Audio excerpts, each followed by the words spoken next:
Hello everyone, welcome to defence Adda 24/7। आज हम इस वीडियो में बात करने वाले हैं कि एसएसबी हेड कांस्टेबल में सिलेक्शन का प्रोसीजर क्या है। तो यहाँ पर एसएसबी का जो हेड कांस्टेबल का नोटिफिकेशन आया है ना, उसमें उन्होंने एक प्रोसेस, काफ़ी लंबा एक प्रोसेस बताया है कि ये जो प्रोसेस है पूरा 6 फेज़ में ख़त्म होगा। आपके टोटल 6 पॉइंट्स में आपका ये जो सिलेक्शन प्रोसीजर है वो ख़त्म होगा।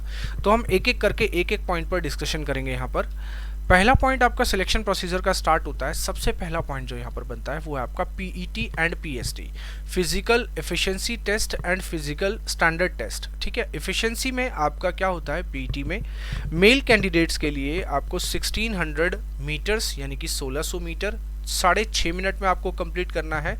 और फीमेल कैंडिडेट्स की बात करें तो फीमेल कैंडिडेट्स को 800 मीटर की रेस बोला है 4 मिनट में कंप्लीट करने के लिए। ठीक है, ex serviceman are exempted from PET. अगर कोई एक्स सर्विसमैन है जो ऑलरेडी वर्किंग है कहीं पर या छोड़कर आया हुआ है या कंटिन्यू कर रहा है तो उसको पीईटी टेस्ट देने की ज़रूरत नहीं है, उसको रनिंग देने की ज़रूरत नहीं है। However they will have to appear in the recruitment stage PST, but उनको पीएसटी फिजिकल स्टैंडर्ड टेस्ट देना ही रहेगा। रिटन एग्जामिनेशन उनको देना रहेगा, डॉक्यूमेंटेशन उनका होगा, मेडिकल एग्जामिनेशन उनको होगा, उनके ऊपर एप्लीकेबल होगा। बट एक्स सर्विसमैन को पीईटी से रिलैक्सेशन दिया गया है। फिजिकल स्टैंडर्ड टेस्ट ये फर्स्ट प्रोसेस ही है जो सबसे पहले होगा। आपका रनिंग, आपका पीएसटी ये तो पहले करवा लिया जाएगा, लेकिन टेस्ट है जो आपका रिटन एग्जाम है वो बाद में करवाया जाएगा। ठीक है, तो पीएसटी में क्या है, जो क्वालिफाई करेंगे उनके बारे में मैं आपको आगे बताता हूँ। तो आगे जो है हेड कांस्टेबल मिनिस्ट्रियल्स के लिए सारे candidates except candidates mentioned in SI second और थर्ड, मेल कैंडिडेट्स का 165 सेंटीमीटर की हाइट होनी चाहिए, फीमेल की 155 होनी चाहिए, चेस्ट मिनिमम उनका 77% होना चाहिए, एक्सपेंशन 5 सेंटीमीटर उनको चाहिए होगा। फीमेल्स पर कोई चेस्ट का एक्सपेंशन वगैरह कुछ भी या चेस्ट कुछ भी ऐसा नहीं होता। ठीक है, फीमेल कैंडिडेट्स के लिए एप्लीकेबल ये नहीं होता है।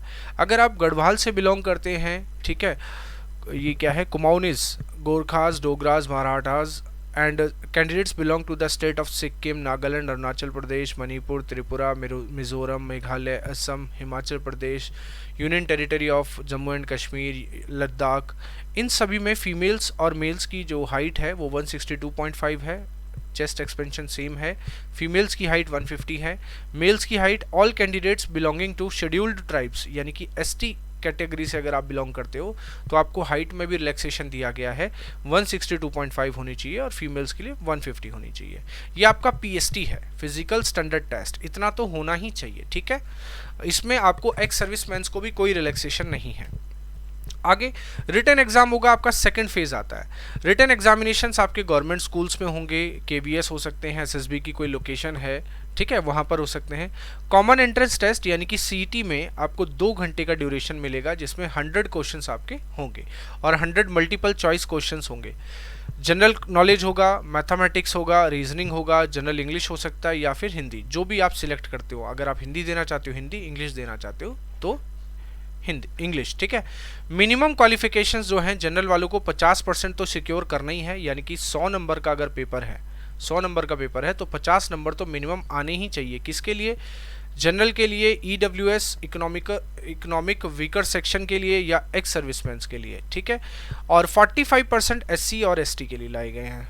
Final merit will be prepared. अब इसका मतलब ये नहीं है कि आप 50 नंबर ही लेकर आओ और आप सोचो कि बस हमारा सिलेक्शन हो जाएगा, नहीं भाई, लास्ट में एक फाइनल मेरिट भी बनेगी, मैं आपको बताऊंगा, वो 6th फेज है।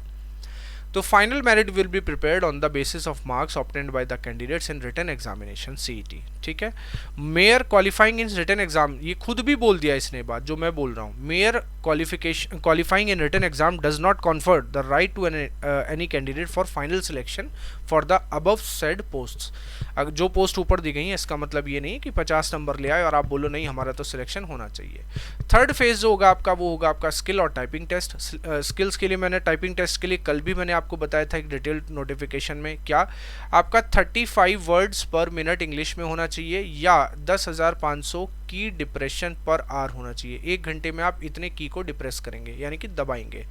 ठीक है, और हिंदी के लिए बता देता हूँ 30 वर्ड्स पर मिनट या फिर 9000 kdph यानी कि की डिप्रेशन पर आवर। ये इनका सिलेक्शन प्रोसीजर है स्किल और टाइपिंग के लिए।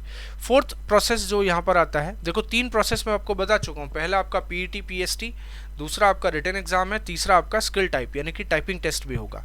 फोर्थ आपका आप डॉक्यूमेंट पर आ जाती है सारी चीज़ें। डॉक्यूमेंटेशन होगा, डिटेल्ड मेडिकल एग्जामिनेशन होगा जिसको DME बोलते हैं, ठीक है। After skill and typing test candidates numbering up to 3 times of category wise vacancies, मतलब इतने कैंडिडेट्स निकाले जाएंगे जितनी वैकेंसी है उसका 3 गुना कैंडिडेट सिलेक्ट होकर यहाँ तक पहुँचेगा। उनको बुलाया जाएगा किसके लिए? DME यानी कि डिटेल्ड मेडिकल एग्जामिनेशन के लिए और डॉक्यूमेंटेशन के लिए। कई बार क्या होता है डॉक्यूमेंट्स भी गलत होते हैं या मेडिकल एग्जामिनेशन में भी उनको निकाला जाता है। डॉक्यूमेंटेशन में क्या होगा? On arrival at recruitment venue the candidates will put through the documentation process prior to appear in detailed medical examination, यानी कि DME में ले जाने से पहले आपके डॉक्यूमेंट का वेरिफिकेशन होगा जिसको हम DV भी बोलते हैं, डॉक्यूमेंट वेरिफिकेशन, ठीक है। उसके बाद कहता है will be conducted by the board of officers secretarial staff and detailed by SSB in which all the original documents as acclaimed by the candidate during filling of online application will be checked properly and duly attested. Photocopies of the same will be shot from the candidates from placing in their dossiers. अब यहाँ पर आपकी पूरी क्या date of birth, आपके medical जो आपके education qualifications के जो आपके पास डॉक्यूमेंट्स है वो पूरी तरीके से चेक किया जाएगा। आपके पास अटेस्टेड कॉपीज़ हैं उनको भी चेक किया जाएगा। उसके बाद आपको डिटेल्ड मेडिकल एग्जामिनेशन के लिए भेज दिया जाएगा, ठीक है। ये पूरा डिटेल्ड एग्जामिनेशन आपको दिया जाएगा जिसके बारे में पूरा डिटेल में बताया गया है। Being declared fit in DME will in no way give any legal claim or right to any candidate for final appointment. इसका मतलब ये भी नहीं है कि DME भी आपने क्लियर कर लिया, इसका मतलब ये भी नहीं है कि आप ये सोचो कि नहीं आपको फाइनल अपॉइंटमेंट हो गया गवर्नमेंट सर्विसेज में। As the appointment will be strictly as per merit of written examination, आपका रिटन एग्जामिनेशन पर भी एक मेरिट बनाई जाएगी। तो देखो ये 5th प्रोसेस है, review medical examination.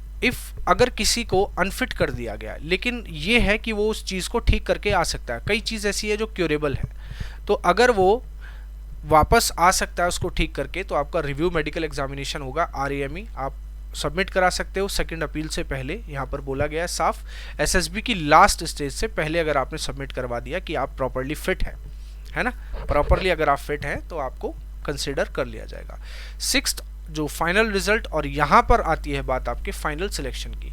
Final merit list shall be drawn on the basis of marks. अगर किसी के 50 हैं और किसी के 80 हैं, आप भी क्वालिफाई करके पूरा आए हो और ये भी क्वालिफाई करके पूरा आया, तो प्रायोरिटी इसको पहले मिलेगी, आपको नहीं मिलेगी, ठीक है। तो सबसे पहले यहाँ पर एक लाइन और बोली गई है, क्या बोला गया? Where equal marks have been obtained by the candidates their merit will be fixed as per following. कई बच्चे ऐसे होते हैं जिनके नंबर्स वगैरह सब सेम होते हैं, है ना। उसके बाद डिपेंड करता है क्या, in case where marks are equal in written exam the candidate senior in age, आप जो एज में बड़ा होगा उसको प्रायोरिटी दे दी जाएगी। आप अगर एज में छोटे हो तो प्रायोरिटी आपको नहीं मिलेगी, ठीक है। In case date of birth are also same, अगर मान लो दोनों एक ही एज के निकल आए, then the candidates will be given priority based on the alphabets of their number. अगर आपका नाम भुवनेश है और किसी का नाम अमित है, तो भाई डेट ऑफ बर्थ भी सेम, सारी चीज़ें सेम हो रही हैं, तो यहाँ पर अमित को प्रायोरिटी पहले मिलेगी, भुवनेश को बाद में मिलेगी। साफ साफ बोला गया, इस बात को लेकर आप आगे चल के लड़ाई नहीं कर सकते हैं, ठीक है। तो ये आपका पूरा सिलेक्शन प्रोसेस है जो 6 स्टेजेस में कंप्लीट हो रहा है। आई होप कि आपको ये वीडियो अच्छा लगा होगा। अगर अच्छा लगा है हमारे चैनल को सब्सक्राइब कीजिए डिफेंस अड्डा 24/7 को, और बेल आइकन को ज़रूर दबाइए। So thank you so much, I hope ये वीडियो पसंद आया होगा। जय हिंद एवरीवन।